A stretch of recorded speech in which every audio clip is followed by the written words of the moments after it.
આજે તો મળી ગઈ આપણને ચૂડાના ફેમસ સાહિલભાઈ। શું કે મિત્રો મોજમાં ને આજે તો સવારમાં નાઈ ધોઈને થઈ ગયો બાબલા જેવો। अच्छा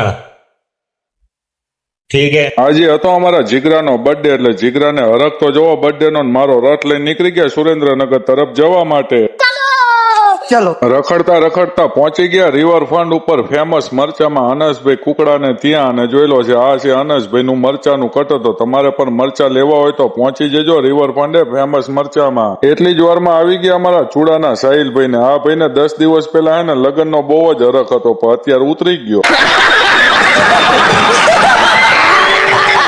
બર્થડે હતો અમારા જીગરજાન જીવણભાઈ નો અને ચા પીવરાવી દીધી અમને સાહિલભાઈ ને। જીવણભાઈ તો હરખથી પાછા ચાય પીવે આમ જો। એટલી જ વારમાં પહોંચી ગયા રતનપર ચામુંડા બેગ રિપેરિંગમાં કેમ કે આજે જીવણભાઈના રથમાં નખાવાનું હતું સાઈડમાં પાકીટ। હાલો દુકાનવાળા ભાઈ બેગ ફિટ કરે ને એટલી વારમાં આપણે જડીબુટી ખાઈ નાખી કારણ કે જડીબુટી વગર તો આપણો દીદ ન ઉગે ને પાછો। बात सही। હાલો તારે મળીએ નવા બ્લોગમાં, ત્યાં સુધી આપણી ચેનલને સબસ્ક્રાઇબ કરી નાખો ફટાફટ। હાલો।